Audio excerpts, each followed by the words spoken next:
the cool thing is that 𝗲𝗵𝗲 is the first campaign ever that learns on ad group level.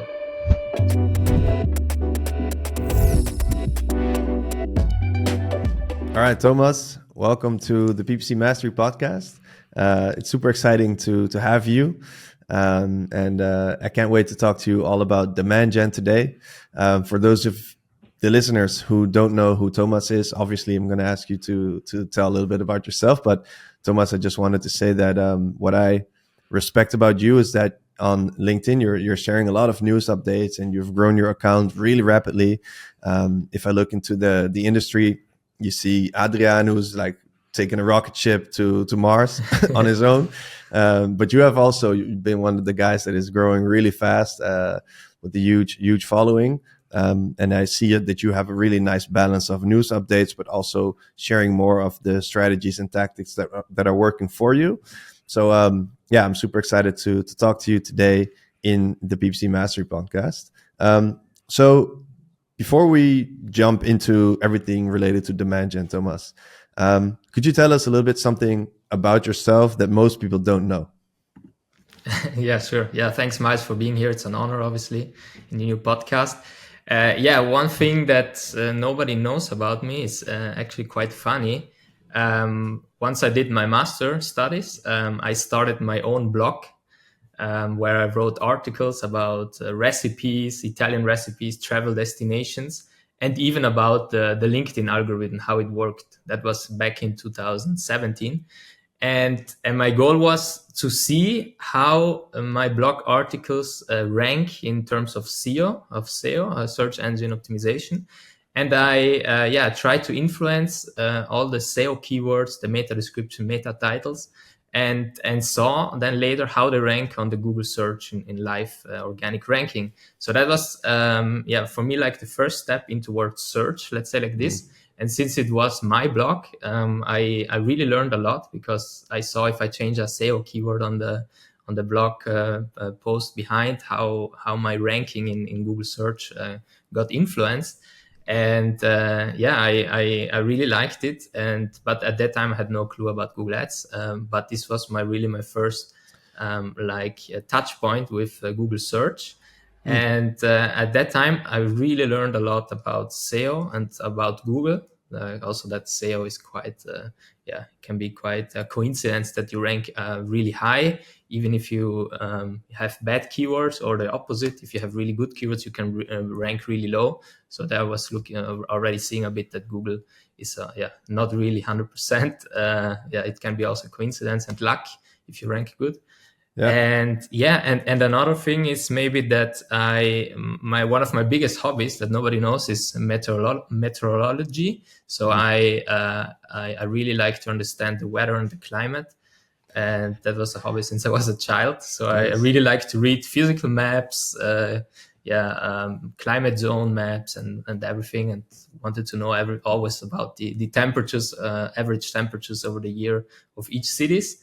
Wow. And I still do that, watching the Windy app to check out maps, and really, that's really funny, but nobody knows how that. That's awesome, man. Did you want to become a weatherman when you were younger?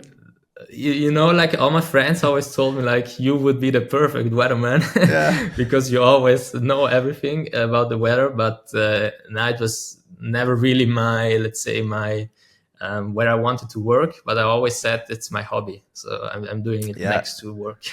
That's nice, man. That's awesome. That's a really good one. And then just a quick question. So when you started with all the SEO stuff, how did you make the transition to Google Ads? I was doing, next to the master, I did like community management course. So there I was introduced to Google Ads, but just like in maybe 1 day session. So I just learned what is Google Ads. It's an auction-based system, whatever. And then later I did an internship in corporate online marketing, and there I got introduced a bit more, like practically, into Google Ads, but that was kind of it. And then I got a call from Lisbon, from Google, where they say, "You speak German, right?" I say, "Yeah." I say, "Okay, we need Google Ads support agent coming now to Lisbon in next month. Do you want to do it?" I said, well, "I don't know. Yeah, maybe." And then I said yes, and then I started directly in the Google Ads support. So that was really my hard transition. Yeah. But I Awesome, had man. no clue about Google Ads. I just started straight in the Google Ads support with a nice training from Google, where you even had to do exams and everything to enter the floor. That's a good foundation for your career.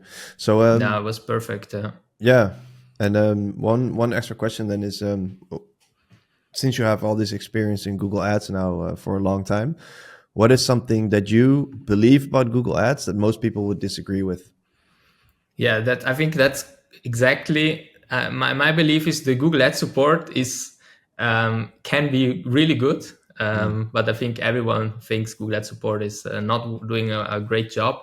But I think there is still hope inside, because when I was working at Google Ads support, I know like how the teams are working together, how the agents are. So there are really a difference between agents. Some are really wanting to help you, some are really bad. So I think like the Google Ads support, if you catch a good agent, he's doing everything or she's doing everything to solution offer the case. That's like the Google language behind. I think since I started there, I have a really clear picture behind the scenes. And I know there are really, really good people there also. Like they have a lot of potential. They start maybe their career in Google Ads there. They learn a lot. And then they try to like do everything to help you. But unfortunately, not all of them. So I also, I know that the support cannot always be amazing. But I know that inside the Google Ads, if you get the right agent, the support experience can be amazing. Because some are really good. And I definitely got that experience. If you have a good Google rep, I think you are really lucky, because then they can really help you and think with you on the business level. Whereas if it's a maybe not as good one, then you just push the features without actually thinking about is it right for the business. But that's like the other part. That's the rep part. Oh, right. That's the Google rep part, like sales part. But what I was talking is more support. Like if you open your ticket, that's where I worked. So that's like you can have really good agents that do everything to solution offer your case, because you can internally consult within Google. So they're like the called subject matter expert that can help you on any case that you need. But some people just say, I don't know the answer, and give you like a pushback and that's it. But I think the support, if you're lucky, you can go far with it. They can help you with every matter. So let's talk about demand gen. You did a webinar with Lunio a couple months ago, I think. And I was on a webinar with them last week last week. And James mentioned that he calls you the demand gen whisperer. So let's talk all about demand gen.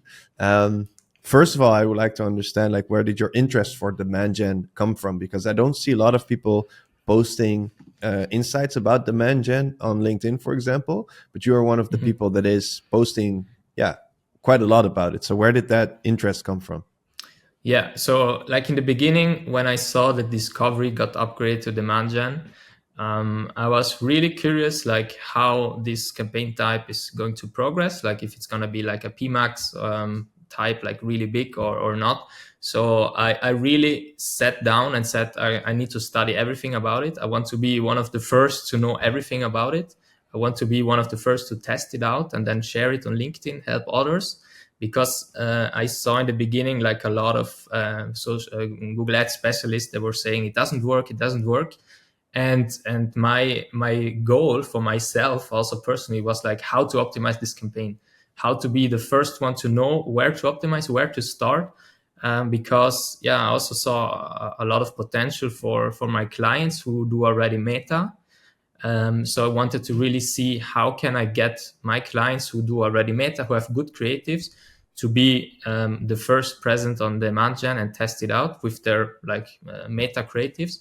It was, I think, like my personal goal to learn everything about it and to know how to optimize it and help my clients. That was, I think, my motivation to do it.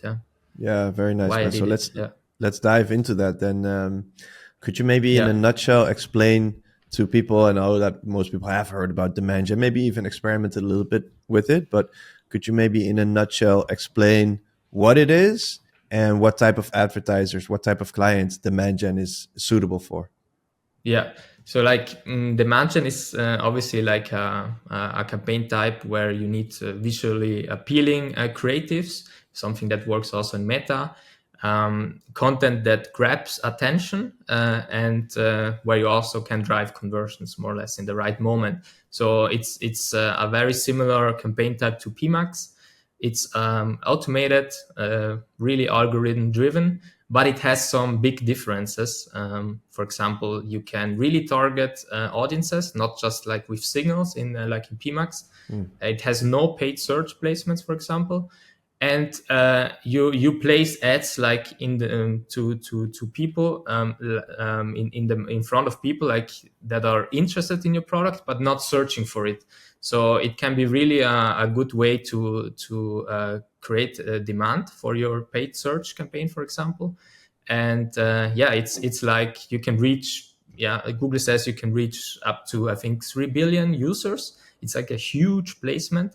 And it has some nice treats that I call them, like lookalike audiences. You can do attribution analysis and whatever. So it's Google really tries to push it, and I think it's a type that if you test it, it should work for B2B, B2C, lead gen, and ecom. I've seen it work for like all the four types.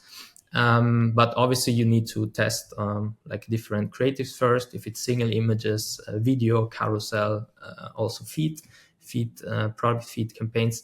I think it can work for everyone who has nice creatives, who really puts a lot of effort into visual like design, and who maybe already has good data on Meta, what works, what not works, because it's quite similar.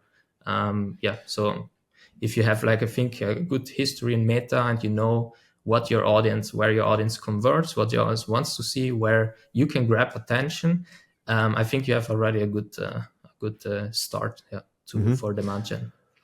And so what you mentioned, there's no paid search in there, also no shopping, maybe through on the YouTube side, but what placements do you have on demand gen? Yeah, so you have like shopping you have because you can use your product feed and show your products on YouTube, for example. So your placements, like one of the biggest is YouTube Shorts, obviously. That's also new, that when Discovery got upgraded to demand gen, it was not before. You can have YouTube in-feed, YouTube Shorts, you can have Discovery, you can have Gmail, you can have YouTube home feed placements. So there's like a big variation of placements that were not before, like all together in one campaign type.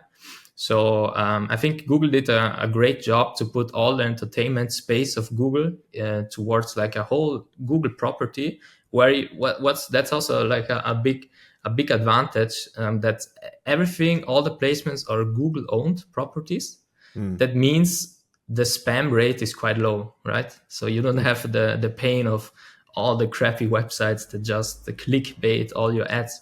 So you're in a really safe space, and that's also really good for example, brands who have a high brand safety, that really care about the brand safety and cannot afford to make any mistakes outside there in the Google Ads search partner or display partner world. So it's a really great way to have a brand safety place for your ads. So that's also a good point that people should know. Yeah, that's super interesting. Yeah, for sure. Hey guys, real quick, if you like this episode, don't forget to subscribe so you don't miss anything in the future, and feel free to share with a friend, colleague, or family member, because that's the only way we can grow the show. All right, back to the show. When demand gen was launched, Bob and I dove into the mechanics of demand gen in the podcast was last year, and if you look at the recommendations from Google, they usually recommend that you have 10 to 15 times, I don't know if that's still the case, but 10 to 15 times your target CPA as the daily budget. Is that still, before I go into the rest of the question, is that still recommended? So I think for target CPA, Google recommends using 15 times your CPA as daily budget. But let's be really honest here. who has all that money just to put in one campaign. So what I saw is that you can also use 3 or 4 times your CPA as daily budget, and it still works fine. Okay. Sometimes, like one of my smaller clients, I use 1 or 2 times their target CPA, and then can be critical. So you need to really see if you want to start off with max conversions before going to target CPA, if you don't have this threshold of X amount of CPA for daily budget.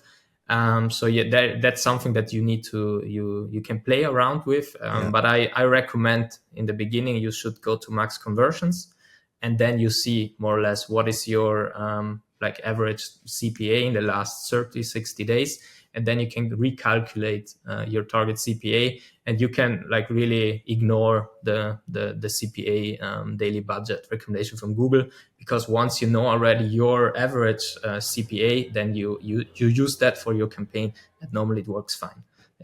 But also Google says sometimes that you need to have, for example, if you use demand gen with max clicks, Google says you need to have a minimum of $100 a daily budget, but that's also not true. Like a max clicks demand gen, if you really want to do that, I only recommend it really if your business is in the nature where you cannot track conversions, then you can use max clicks for demand gen, but you can also use it with $40 daily budget. You don't have to have a minimum of 100. I think that's nonsense from Google. But obviously maybe it works better, but who has all that money just to optimize towards clicks, for example? It's too much. Yeah, and I think that's a really good insight, because that's what I saw with video action campaigns on YouTube as well. Yeah. They have really high recommendations, like 20 times the target CPA or something like that, maybe 10, between 10 and 20. But let's say your CPA for e-coms sometimes on these channels it can be anywhere. Yeah, it depends on the brand, etc. But I had one client that was running YouTube ads heavily, and their CPA on YouTube was somewhere around 60-70 euros. So then that means that you need to have around 1,000 daily budget already before you can even start testing. And that's crazy for smaller advertisers. That's impossible. Yeah, that was also my idea.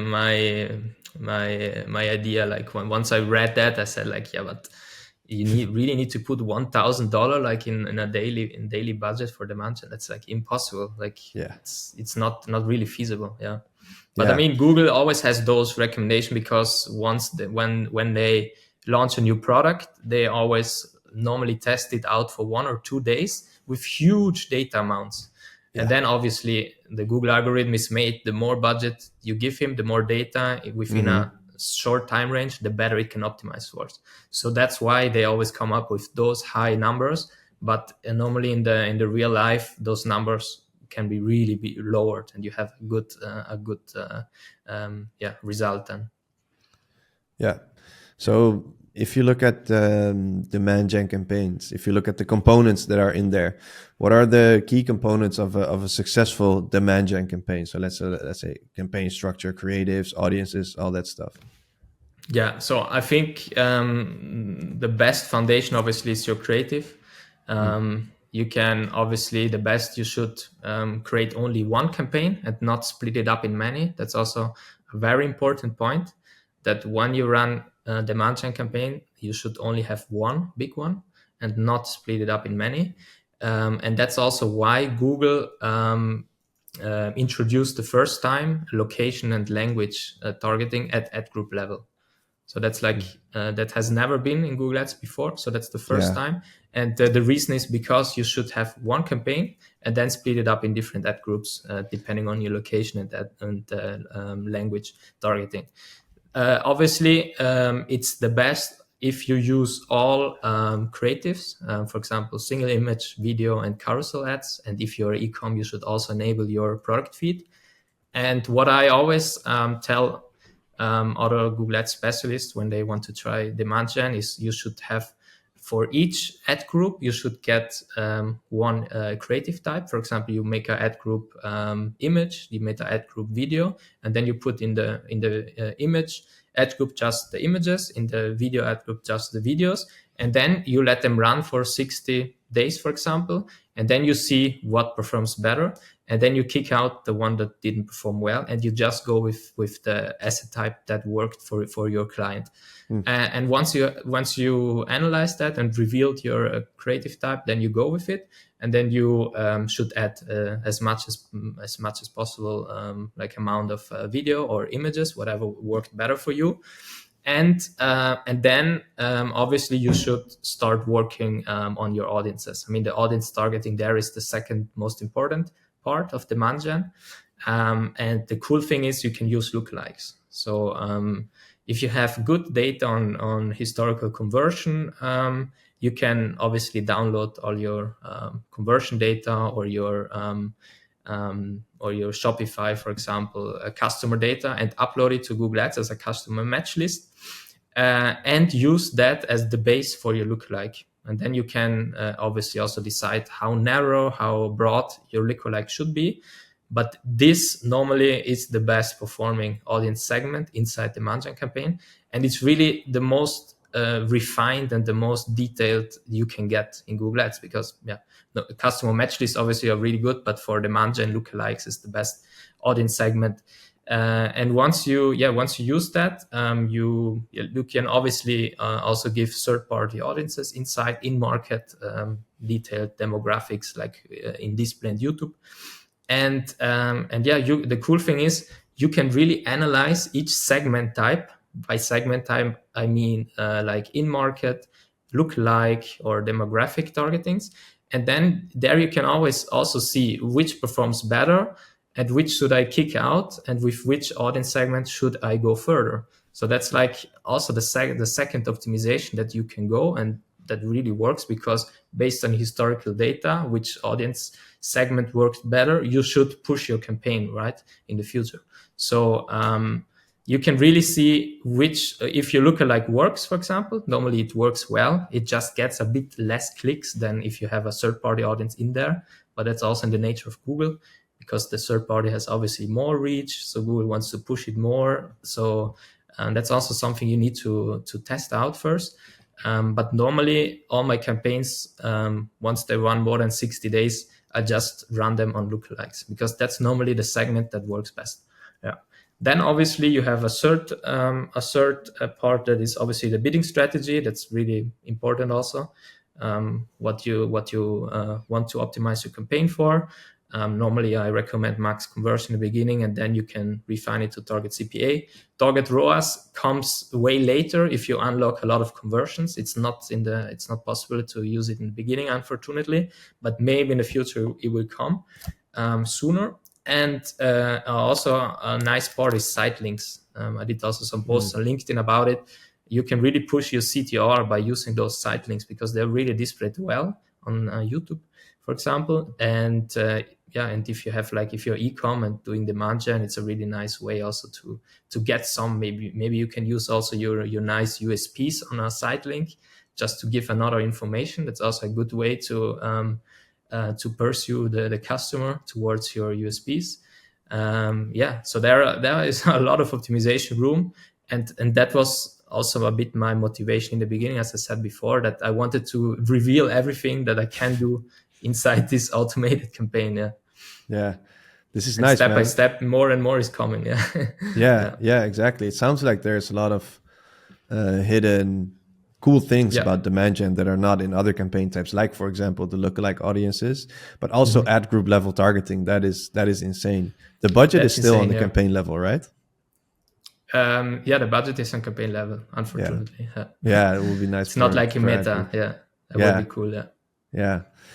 So how do you? Let's paraphrase for a second. So we have the creatives are probably the most important thing. You just create one campaign with different ad groups, and then the extra things like site links and other assets, and the bid strategy is crucial. Audiences. And audiences. That's what I was gonna go to. The next question is, how do you select your initial audiences that you want to target in demand gen? Yeah, so obviously you need to know more or less how your audience look like, what your target audience look like. So as I said in the beginning, I also sometimes use third-party audiences, like in-market audiences, for example. So I just look inside my Google Ads interface about nice in-market audiences that really where I think my ideal customer is in it. And then obviously the lookalikes I create based on conversion data. And then I refine it with broad, middle, or narrow targeting, depending how big my seed list is. If I have, for example, just 100 first-party data, then I put maybe broad as lookalike targeting, because I don't want to really limit my lookalike, because if I have my lookalike together parallel with my in-market, my lookalike will get way less traffic. So that's a big problem. So I want to have my lookalike a bit broad. So I give like a tree to Google and say, hey, you can really try to broaden my lookalike, and Google is happy, because then they can maybe target not so similar but still inside that limit. So it's always a trade-off with Google, and you need to know where Google always tries to push, right? And then I created also the strategy from Meta, the crossover from Meta, where you can run, for example, first a lead gen campaign on Meta, where you gather a lot of nice lead quality customer data, and you use that as your seed list for your lookalike in demand gen. So you upload those leads that you generated with your lead gen on Meta, and you upload it as a customer match in Google Ads. Because then you have really fresh lead data that you can use as a lookalike targeting. And the idea is because Meta and demand gen are so similar. So if the logic works in Meta, like your ideal user engages with your ad, creative ad, and you're in the entertainment sector of advertisement, then it should also work on the demand gen side, because it's just very similar to Meta. And the cool thing is, obviously, you can use a lot of quality question in your Meta lead gen campaign, just to really know that you only want the best leads out of it, and not just people who fill out your formula or whatever and then never remember you again. So you can really filter out on the lead quality on Meta side. And then you know that those leads were really qualified, and those leads should really work then for your lookalike on the demand gen side. So that's a strategy that I came up like by coincidence when I did a lookalike for a client. I said, oh wow, but we can do that, and then I wrote it down and I released it on LinkedIn some month ago. Yeah, and that works well. Yeah. So are there other components of that Meta X demand gen strategy? Like, for example, do you use similar creatives? Do you look at Meta for inspiration? Yeah, exactly. I use similar creatives that I use for Meta, that my client uses on Meta. I just have a nice lead gen campaign where I really filter out good quality and have a quality barrier to not get all the spam leads inside, because that won't help me then. Then I can use just my Shopify data or my past conversion data on Google Ads, so that doesn't matter. So I really want high quality leads from the Meta campaign, and I use the similar or the same creatives on Meta, because that's the whole logic, that if it works there, it should work there, right? And we can use this crossover Meta Google that has never been before, because Google Ads was so similar, so different always. And with demand gen, it's the first time that Meta said, okay, the game is on, Google, I'm coming. Google said, the game is on, Meta, I'm coming for you now in the entertainment space. Nice. Sick. Do you split up retargeting and prospecting in the demand gen? Different campaigns or ad groups? Different ad groups. Only one campaign always. Yeah, always. Only one campaign. That's like the general rule. Yeah, because as we saw before, the CPA daily budget it's too high. If you have then two campaigns, you need 2,000 daily budget, for example. Yeah. So now always one campaign. Yeah, that's why Google made the location and language targeting on ad group level. Yeah. And the cool thing is that demand gen is the first campaign ever that learns on ad group level. So that's why you should only have one campaign. Yeah. That's a really good insight, man. Yeah. Just putting that out there at the end, but that is crucial to understand, because that because that helps you determine the setup. Because exactly. I think some mistakes that people were probably making, because I looked into an account recently and I actually saw 2 demand gen campaigns. So this person probably didn't know then about the ad group level learning. Then it makes a lot more sense to it makes a lot of sense bundle now, it in one campaign. Yeah, exactly. Really solid, man. So you mentioned it works in your experience with B2B lead gen, B2C lead gen, e-com. Is there one specific client type where you are just like, running demand gen is almost always guaranteed to drive results? No, like more lead gen or e-com? Really. No, there is really no guaranteed results for any any vertical or B2B, B2C.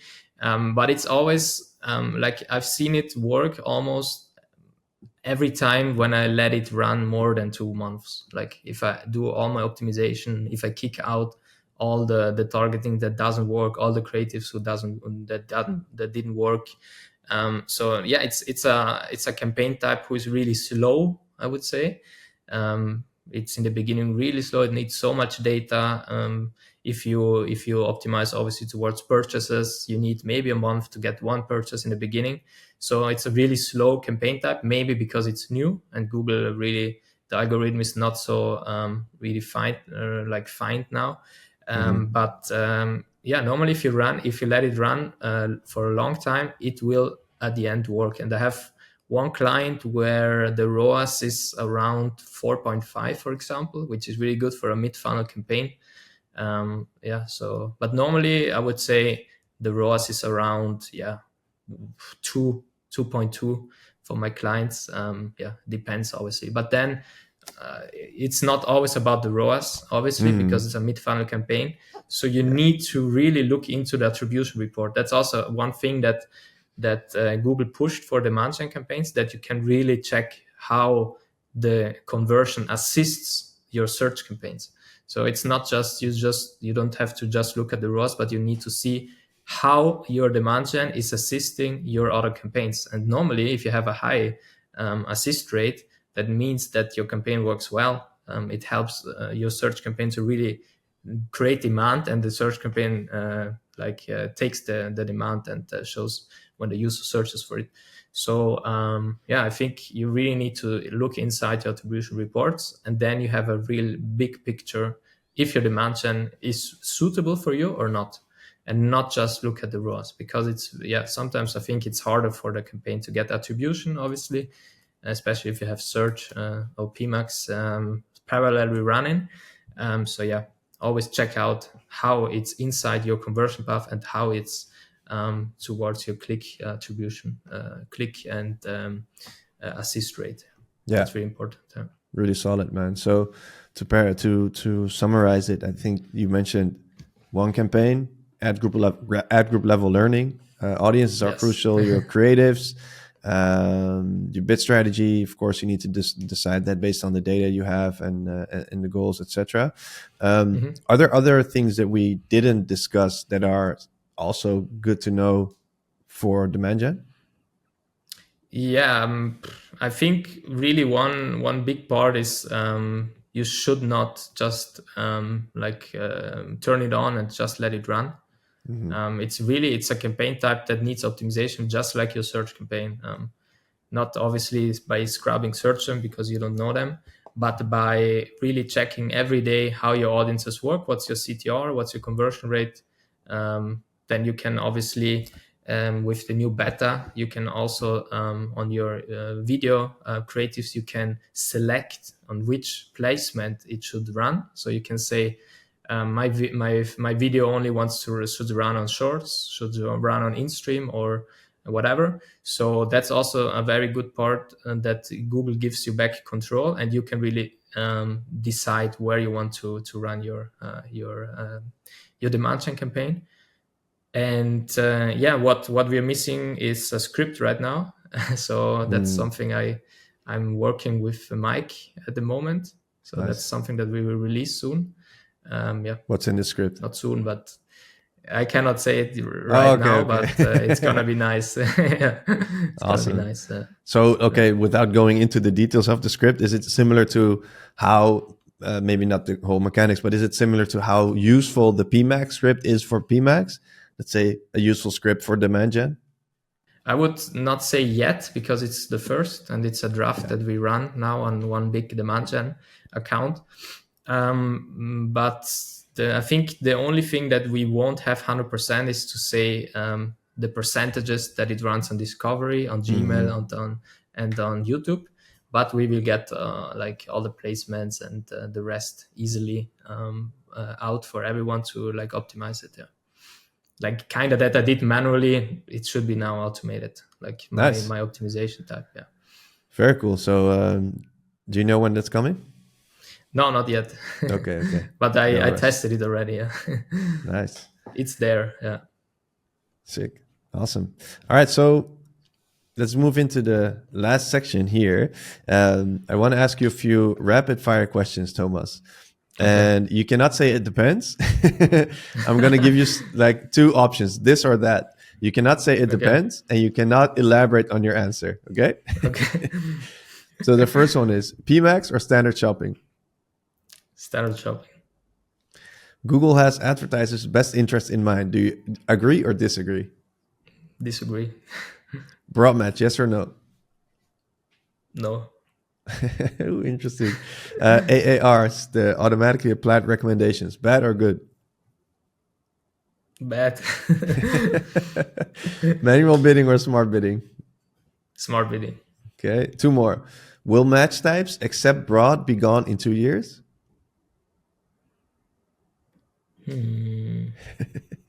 Yes.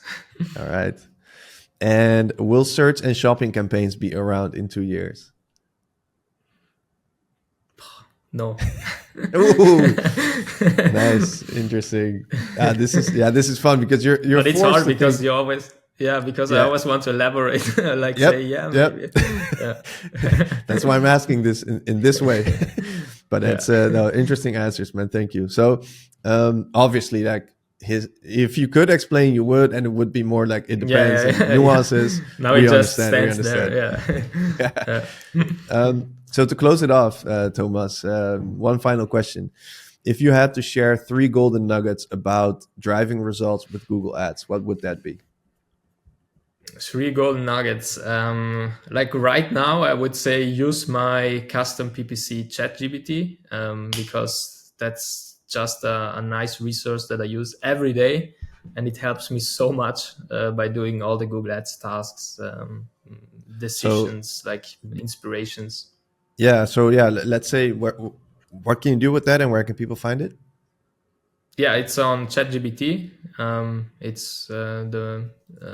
It's called PPC Support and Strategic Advice by Thomas Eccel, and it has been used now from over 10,000 users already. Nice. So it's really powerful.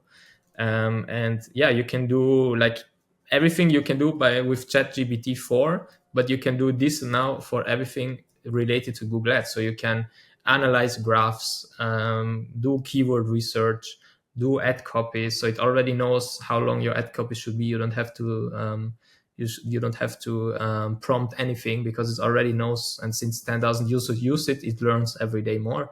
You can create graphs also. You can get whole audits if you want. Obviously, you should not upload sensitive data. That's a thing you should always be aware. But it can write strategies for you. It can help you getting campaign structures for you. So everything that you can do, 𝗏𝗏𝗏𝗏 can also do in a way now, and nice. It's really cool. Yeah, it's a really. I'll put that in the show notes as well. Yeah. I created it in November 23 when the custom 𝗏𝗏𝗏𝗏 came out. So I was the first one to create a Google Ads one, and it's big, really big. Second, I would say, there is a golden nugget. So there is a really cool optimization help from Google, and it's not sales. So it's really optimization, because I also work there.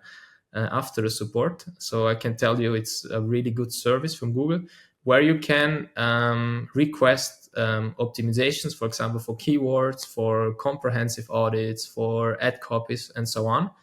And Google will elaborate everything for you. The specialists at Google will do everything for you and then send you over all the optimization for your account. So that's a premium service from Google that is currently only for LCS, large customer segments, available. And it's not sales, because I work there and I know it. It's really just focusing on quality for you. And you can use it. It will help your account for sure to get like a second opinion. It's always good. I think one other is, maybe I said it already before, but I really love the attribution report in Google Ads. That's so important for all the campaigns that I use. It's like I think a golden nugget to see performance data outside of your conversion ROAS CPA metrics, because the attribution report really unveils all kind of support in between your campaigns, crossovers from your mid-funnel campaigns and lower funnel campaigns. So getting this additional insights inside this nice attribution report, where you can also see the conversion path of your campaigns. I think that's so important, and I really like to work with it for all my clients. It's a really good report there. Yeah, very solid, man. Very good tips. So, all right, man. Thomas, thank you very much for coming on the PPC Mastery Podcast and sharing your demand gen insights. I can understand why they call you the demand gen whisperer, because there's a lot of insights that I didn't even know about. So thanks for that. Lastly, where can people follow and connect with you? Yeah, they can follow on LinkedIn, Twitter, X, TikTok, Instagram, everywhere.